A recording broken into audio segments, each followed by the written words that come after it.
Fi'n ames yn I dal yn fyw heblaw am cerddoriaeth ar y pwynt yma, sydd yn rhywbeth rhyfedd I ddweud.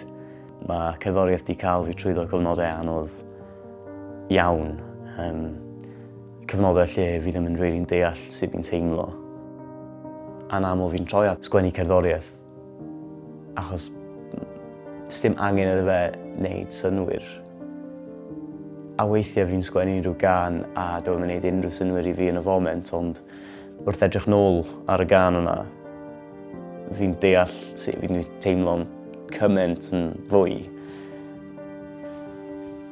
Nes I datblygu iselder yn ifanc iawn dros y cyfnod o o'n i'n 13 oed I 15 oed lle o'n I ar yng ngweitha. Oedd cerddoriaeth yn rhywbeth nes I dim ond really cysylltu gyda adeg ni. Sy'n rhyfedd achos fi'n methu dychmygu mywyd I heb cerddoriaeth. Oedd yn mrawd i'n cael gwersi gitar, ac o'n I ddim yn chwarae unrhyw offeryn ar y pwynt yma. A fi'n cofio nes I gael pwl rili gwael o iselder I noson, a nes I fynd draw I chwarae'r gitar, o'n I ddim un o'n gallu chwarae gitar. A dyma fi jyst yn dechrau greu bach o sŵn. A jyst cael cael gyd allan, cael y rhyddhad yna.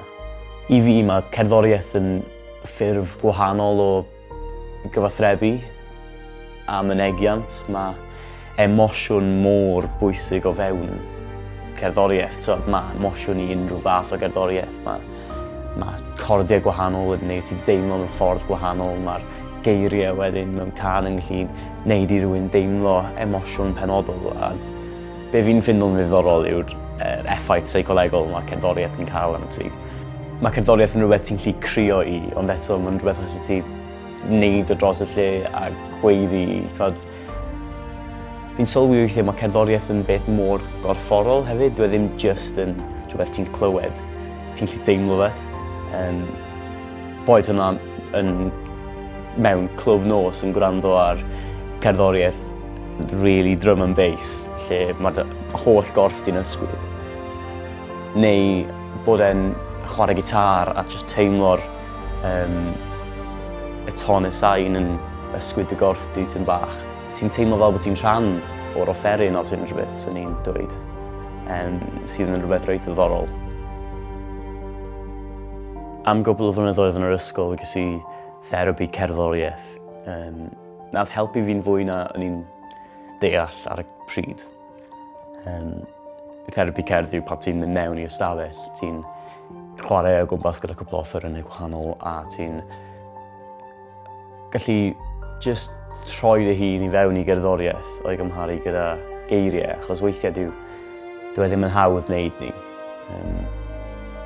Anaml sy'n ni yn ffindo fe'n anodd esbonio'n union sut fi'n teimlo. Felly mae cerddoriaeth os unrhyw beth yn helpu fi I ddeall emosiwn yn well. Falle swn I dal yn methu roed ar lafar, ond o leia mae gyda fi syniad fwy pendant ar sut fi'n teimlo. A dwi ddim yn rhywbeth sydd yn aros yn ymhen I wedyn. Mae'n rhywbeth fi'n gallu rhannu, a mae'n rhywbeth mae therapydd yn gallu defnyddio I helpu fi.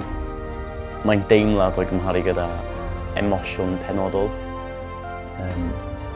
A mae jyst sŵn cerddoriaeth yn gallu crynhoi hynny'n well nag unrhyw eiriau sy'n ni'n gallu dod â. Yn enwedig pan swn I methu meddwl am y geiriau I esbonio fe, neu swn ni'n cwestiynu bod fi'n defnyddio'r geiriau cywir sydd jyst yn mynd I gymlethu pethau hyd yn wath. Mae cerddoriaeth wastad yn rhan o dy fywyd di, hyd yn oed os ti ddim yn sylwi fi'n credu. Boed yn gwylio teledu, yn gwrando ar y radio. Hyd yn oed yn blentyn rhaglenni plant, mae cerddoriaeth yn y rhaglenni ma. Ti'n cael dy gyflwyno I gerddoriaeth yn ifanc iawn. Mae cerddoriaeth yn gallu gwneud ti deimlo rhywbeth. Dyna beth yw fi'n meddwl. Mae cerddoriaeth yn gwneud I ti deimlo. A mae hwnna'n beth mor braf.